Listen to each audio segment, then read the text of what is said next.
just to understand how important the gamer community is for Intel with the CPU market, can you say a percentage, how many CPUs are being sold with the purpose of gaming and which are not, or for the professional thing?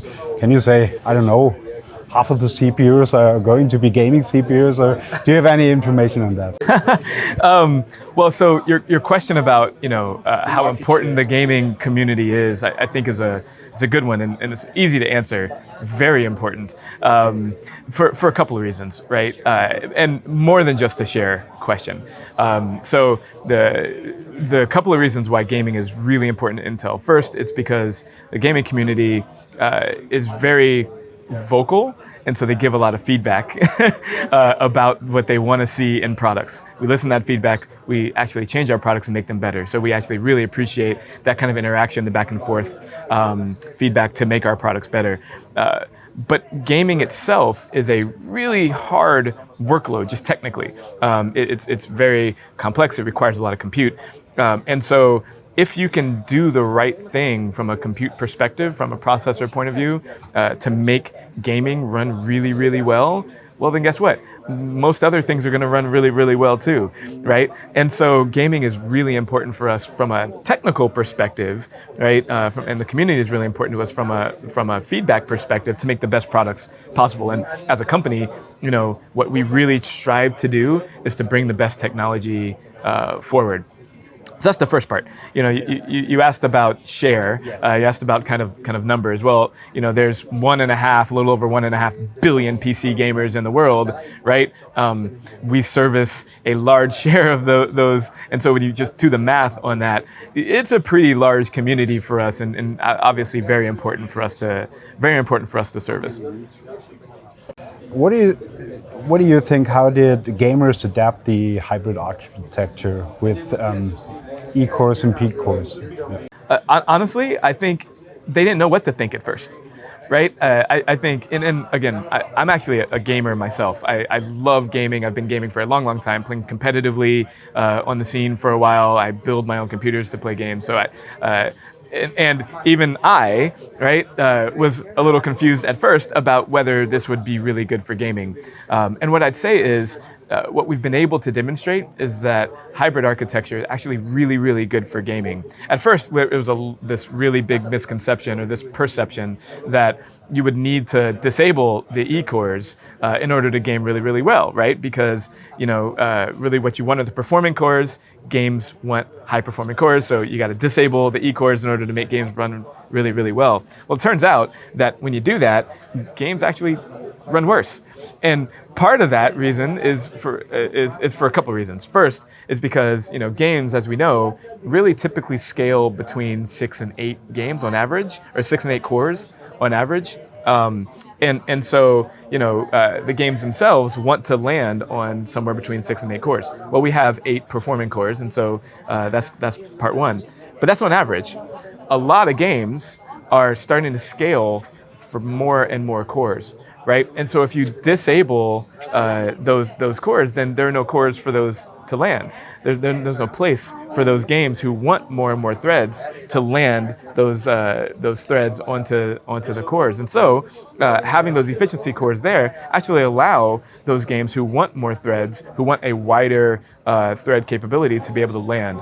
I say all that to say, the games themselves, right, especially the ones that want more threads, actually perform much better with the hybrid architecture.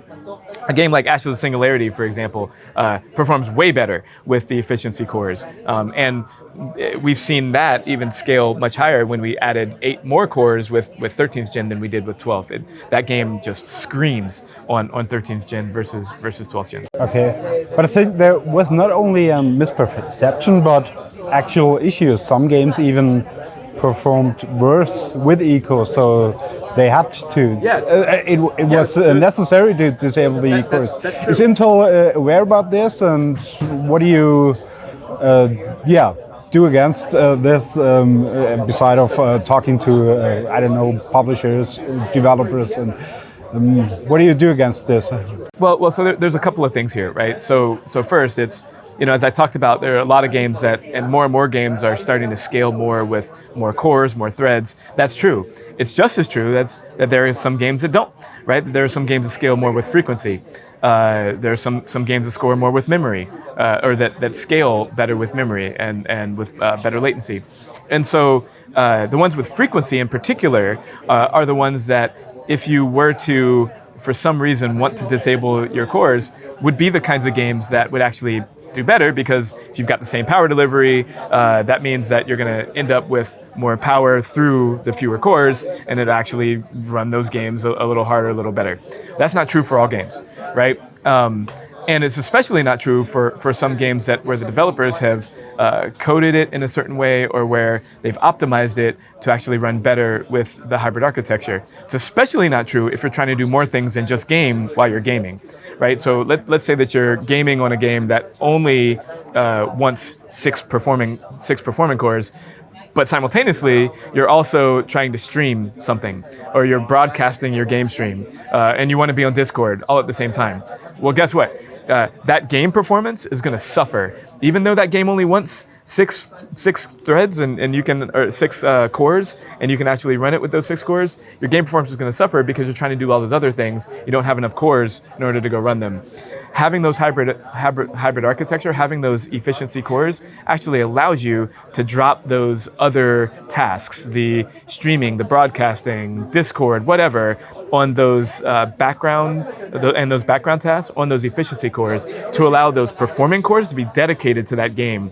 And so you don't lose those frames. Your frames per second stays consistent, stays smooth, while you do all those other tasks. Okay. Do you think, any issues with gaming for performance which are caused by the hybrid architecture will be gone with some updates or with the next generation? What do you think? Who is in charge now? Is it Intel or more the developers?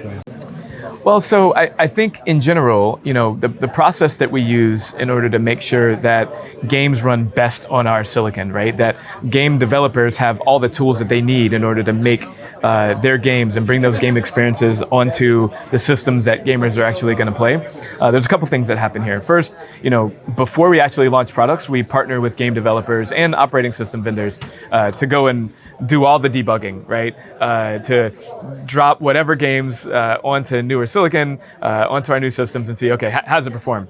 Sometimes it's the new build actually changed something, and it errors out. We have to work with them to fix that kind of stuff. Sometimes it's because of the way our silicon runs in the BIOS, and okay, now we've got to do something on our side. And so a lot of that work actually gets done before we launch the product. So even before 13th generation comes, we've done a ton of work in order to make sure that all these games run really, really well on 13th generation. Post-launch, we don't stop. We continue to work with the ISVs. In fact, we're here in Israel. We just walked through our validation labs, our design center labs, and our development labs. And what you saw when you go on that tour is we're actually still continuing to do validation testing on products that have already been launched. And that's because we continue to want to make sure that new builds that game developers are actually going to go launch, new updates, still continue to provide that best gaming experience on there. Anything that changes, we actually provide some recommendations sometimes to the ISVs in order to make changes to their code. Sometimes it comes through with an update. Sometimes it's things that we do on our side, and we provide that through updates or through patches to the core itself. So we continue to work with them. So you ask who's in charge? Well, I'd say it's a partnership. It's always a partnership from the beginning, pre-launch, all the way through to the end, post-launch, and even beyond, right? To continue to make sure that, again, the gamers have the best experience possible on Intel-based systems. Yeah, with every generation of new CPUs, we hear new gigahertz records, and just like yesterday, more speed. Yes, yeah, faster.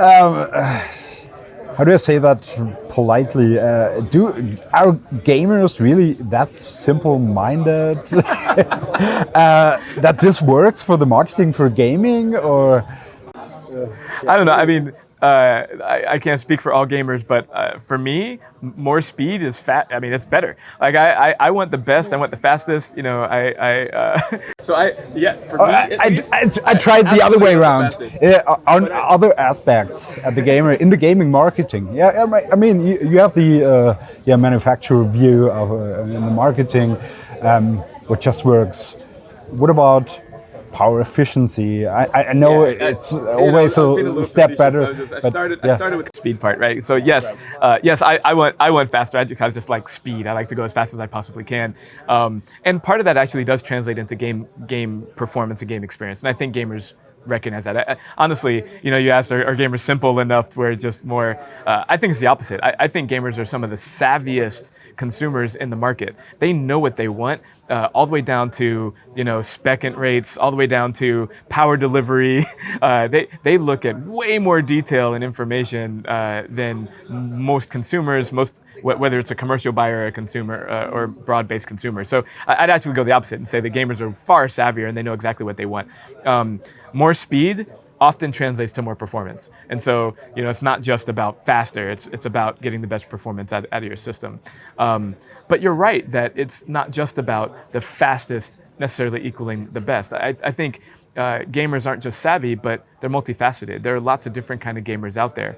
For some gamers, fastest is the best. They're going to want top of the line. They're going to want your 13900K and go crank it as high as they can. They're going to want to overclock. They're going to want to hit those world records, all that kind of stuff. You're going to want people who go further down the stack and maybe want your i5K, right? Who are looking for the best performance, but maybe on a budget, right? They may not want to upgrade to your DDR5, and they maybe want your DDR4. And so we provide that flexibility for all of those gamers kind of across the board. And so for us, at least, we look not just at fastest, but we look at performance per watt. We look at power efficiency. Here again is another place where the efficiency cores come into play, because our ability to drop some of those tasks that don't necessarily need to use all that voltage or all that wattage on your performing cores, you can use your efficiency cores, reducing your overall total perf per watt, or increasing your overall total perf per watt by decreasing the amount of wattage you're pulling in order to perform certain tasks, right? So we look at that, we look at perf per dollar, we look at all of those things to try to provide that flexibility for all the different kinds of gamers that exist in the world. Power efficiency is my last buzzword. In Europe we're currently being called upon to save power, and I think there's a green awareness in the population. Do you think, from a marketing perspective, this also applies to gamer? Oh, absolutely. And I think it goes beyond just power. I think green and sustainability is something that's not just important to us as a company, but it's important to us as humans. I think we all should be looking at, you know, what we can do in order to provide a more sustainable environment across the board.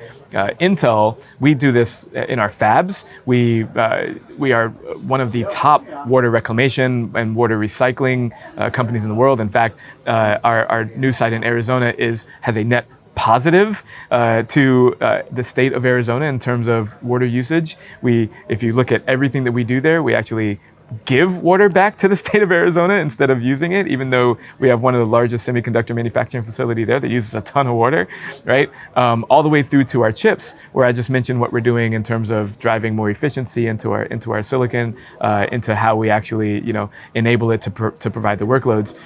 We also do things like drive more sustainable supply chains. We look at activities that we can do with our ecosystem and our partners to do things like recycling events. We're looking at maybe esports events and how we can leverage those large-scale events for people who want to upgrade their systems, that they can come to an esports event and actually use that as a place to recycle, where we can do that in a sustainable and clean way. So we're doing this in a lot of different places, not just in our product design, but also in our factory design, our overall supply chain, and in events that we do with our ecosystem as well. I think sustainability is incredibly important. Yeah, what can gamers expect from Intel in the future? What can gamers expect from Intel in the future? more. And, we will continue to provide, what we consider the best gaming experience. And part of that starts with faster. So we will see us continue to push the limits on engineering capabilities to keep going faster, better, right? But we'll also provide more per watt. We'll also provide more per dollar. We'll also provide more events, more community engagement, more places for gamer community to provide input so that we can make our products better, more touch points for them to learn more about what we can bring to the table. We're doing more with influencers, more with the tech community. We're doing all of these things because, as I mentioned, the gaming community is really important to us. And so the focus that we have on this community is probably more than we have for any other community that we engage in the consumer market. Okay, that's interesting.